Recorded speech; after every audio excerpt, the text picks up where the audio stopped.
Okay.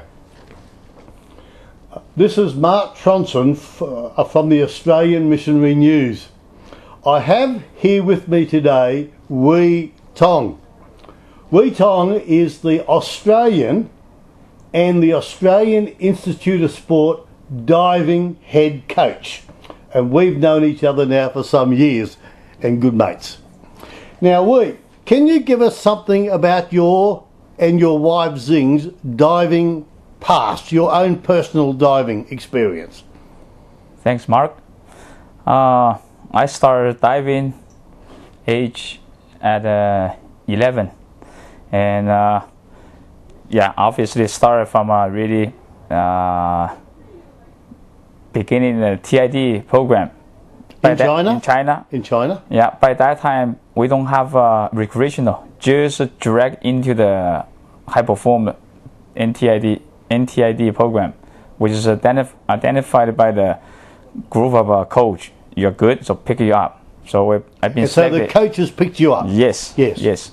So since then, I just gradually and working hard and give me an opportunity just to take any chance and start getting better, and until year 1977, I become a national junior athlete into the Beijing. That's a national training center. Wonderful. Yeah, and since then same thing, different level, different environment. You have to working hard again, and then become a elite divers. Elite diver. Yeah, elite diver. Yes. First time I went to the China National Games, which is age 15. I was age 15, and that was in 1979 in Beijing. And after that, that's the first national title. And then after four years of hard work, and then I become an Olympian.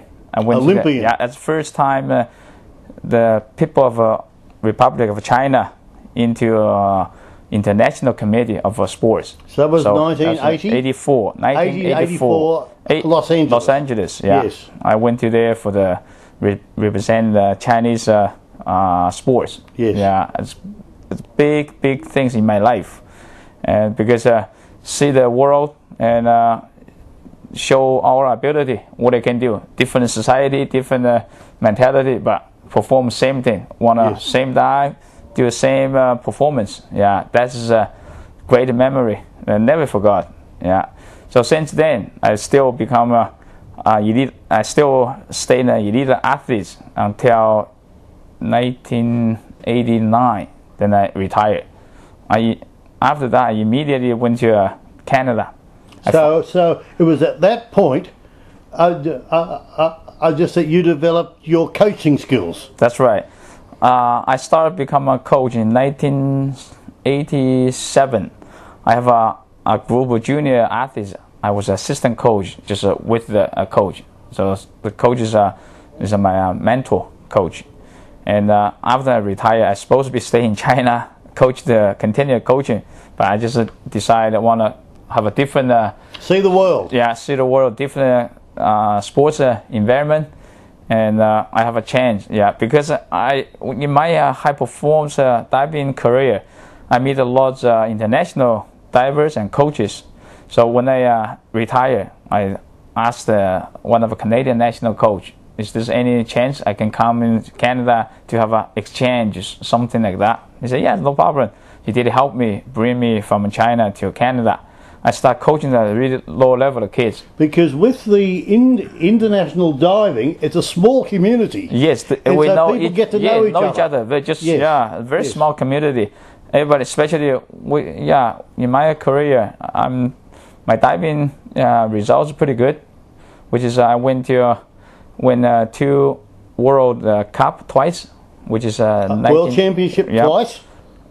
It's called World Cup. Yeah, and, World Cup. Yep. Yes. 1985 and 1987.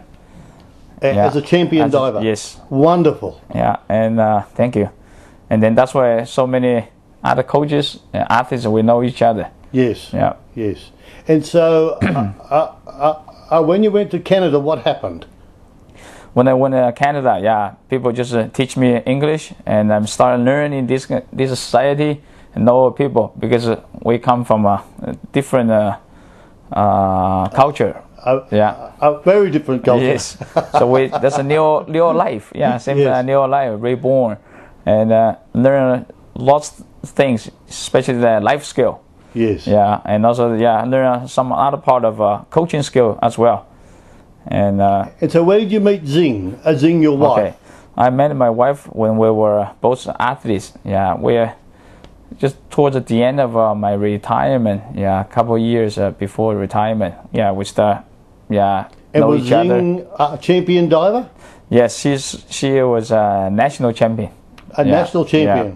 But in China, pretty selective. Yeah, the different policy. They have a different purpose. Even you're a champion, sometimes they are not allowed you to go in major games. Ah, yeah. right. So the selection system is different than Australia or Canada. Okay. Yeah. So you were in Canada for 10 years? Yes.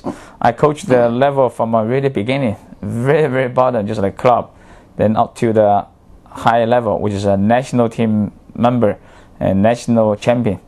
I coached in the 3 Canadian Olympic divers. Jeez. Yeah, the national divers in training with the club. Yeah, I took them to the Olympic Games. So which games were those? I went to Atlanta '96. Yes, Atlanta. And the year 2000 Sydney Olympic Games. Yes, with the yes. Canadian team. With the Canadian team. Yes. Wonderful. And so when did you come out here? That's by chance, because like I said before, the diving community is very small. Yes. One of former Australian diving high performance manager, just talked to me, asked me to interest in the job in Australia. Yeah, it sounded to me it's really attractive. Not only the job, the country. And did people. the Canadians weep? Just when you left? No, this is not like that. Yeah, they know in the world everything's competitive. Yes. Somewhere offer you a better job. The place, it's your choice, right? Yes. So yes.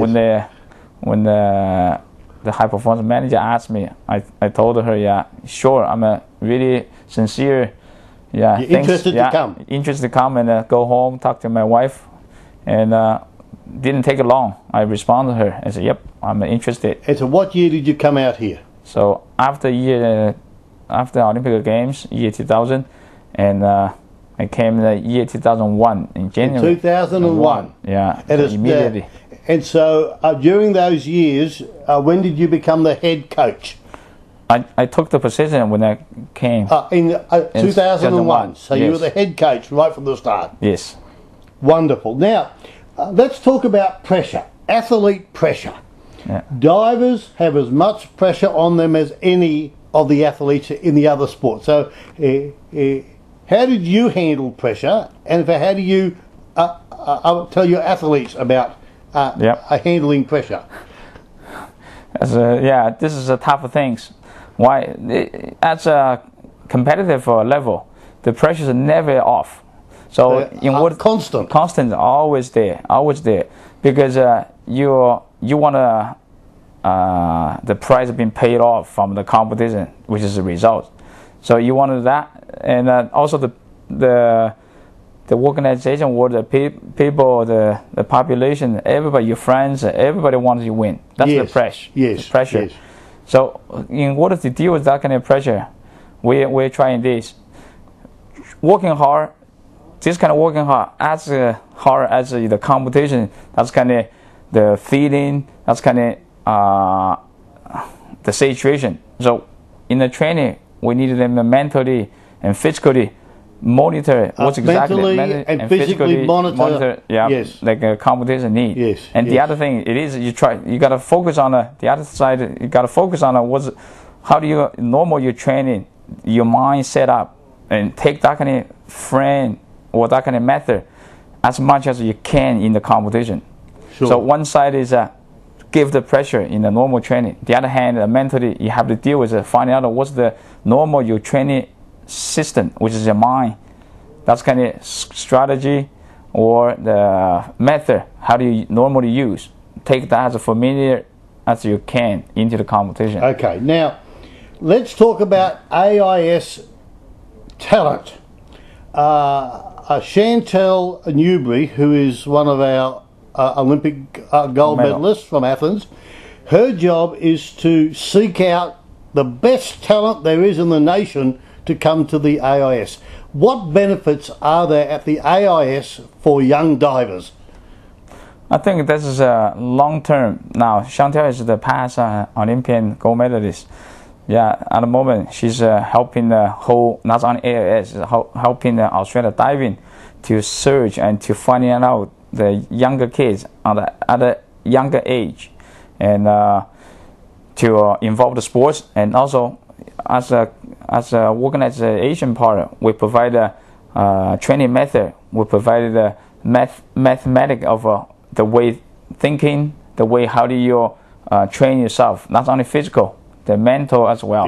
It's a change in thinking. Yes, from the early age. Yeah, so hopefully this program will go well. It will benefit not only to the AIS and also for the all cross nation, such as other institute sports in the States. Yeah, in the States. Yes, because each state's got their own as well. That's right. Yeah. Okay, now let's talk about respite. Respite's very important. Yes. And that it's the AIS supports athletes and coaches to take their own time off to be refreshed. Now, you yourself and your family and the coaches have been down to Basil Sellers Tweed twice, yeah, just to enjoy that just that time away. How important is the respite just for you and your family? I think it is important to refresh coach's mind and go have just put work behind, totally enjoy the life, which is see a beautiful Australia, meet the different people with your family and do all family things, and also the accommodation, which is wonderful. Yeah, they provide just like a home. You don't feel like a sort of a different place. It's just you feel like a comfortable as a home, and then with really convenient location. That's why I went there twice, but I'm still planning go there again in a short period of time. Yeah. A very short time. Now, while you're there, one of the things in which is my privilege is that I come and I spend some time with you, and that's been a pastoral thing, something which I've enjoyed very much. Hui Tong, thank you so very much for this little time together, and this is Mark Tronson signing off for the Australian Missionary News.